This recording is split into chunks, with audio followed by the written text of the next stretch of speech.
Is UX dead? Let's talk about it.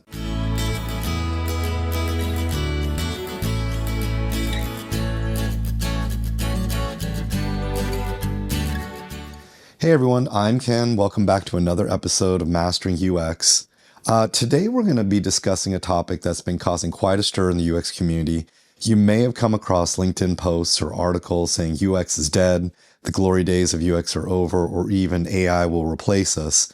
You know, I've got quite a few years in this kind of industry, and I wanted to offer you just some grounded perspectives so that we could kind of step back and look at things from a little bit more of a long-term perspective. So a couple of angles that I wanted to address this with is the current buzz. You know, what is the data really saying? And then take a look at things from the perspective of the evolution. Is UX really dying, or is it really just maturing? And then the next perspective I wanted to look at this is, you know, taking a look at the future. Why is UX needed at all? First of all, let's take that first point, is the current buzz and what the data is saying. So when you look at salaries, it's really context that really matters. On Glassdoor, it does show that UX salaries have slightly dipped, but that's not a reason to panic. Developer salaries have dipped as well. Of course, we know that we've just come out of the pandemic and that there's been a lot of shifts. There's been a lot of layoffs. There was some overhiring. And even we know that Silicon Valley companies were sort of hoarding talented workers, and they decided to lay off even hundreds of thousands of workers. So this is often due to broader economic trends, and it's not really an isolated UX phenomenon. So jobs are still out there. Despite some of the gloom and doom sort of attitudes, you know, from LinkedIn, we can see that there still are plenty of UX related jobs. According to a report by Adobe, 87% of hiring managers, they said that hiring more UX designer is a top priority for their organization. I recently searched for UX designer jobs in the United States on LinkedIn and found that there was over 15,000 results. And I can kind of tweak that search query and even come up with 30,000. So what this suggests to me is that UX still has demand, even after 956 tech companies have laid off about 227,000 staff so far this year, and 164,000 were laid off last year, according to data that was compiled on layoffs. This really shows me that in spite of all that, it's pretty good that there still are hirings out there. Anecdotally, what I can tell you is that I haven't heard of any mass layoffs in professional circles. Companies are still very much in need of UX talent, according to that same Adobe report that I mentioned. There's been difficulty finding skilled UX personnel, and it's still a major challenge for companies to find qualified UX talent. So there is an evolution. UX is maturing, but it's not dying.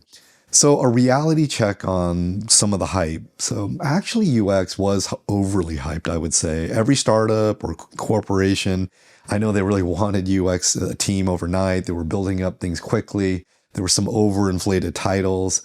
So now I know that there's a bubble of expectations that are really just stabilizing. As the field of UX gained prominence, some within the industry, they sort of developed this sense of entitlement, often demanding higher salaries, having more influence, and not necessarily having the experience and skills to back it up. This kind of prima donna attitude became apparent with some UXers refusing to collaborate with other departments.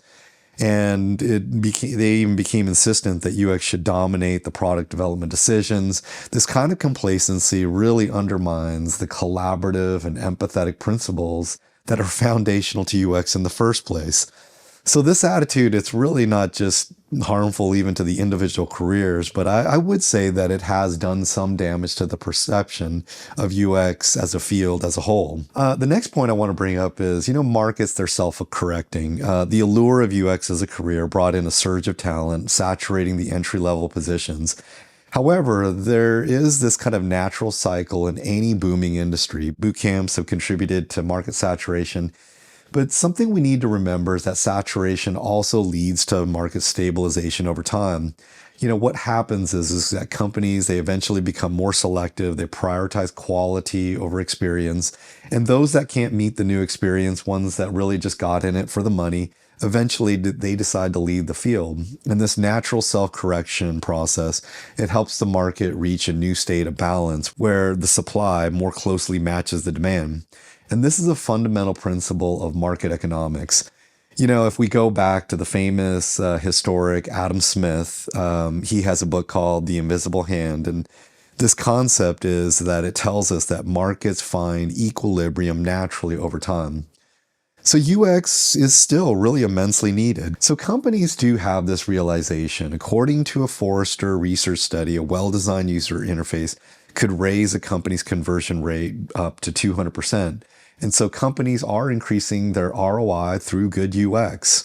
The digital world is expanding. Internet and mobile apps are here to stay. This means that there'll always be a need for UX professionals who can design effective user experiences for these platforms. There was a study by Pew Research, and it found that roughly 3/4 of Americans go online on a daily basis.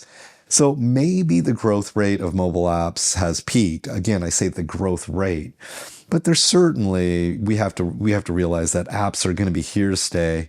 And I would say they're going to continue to grow for years to come.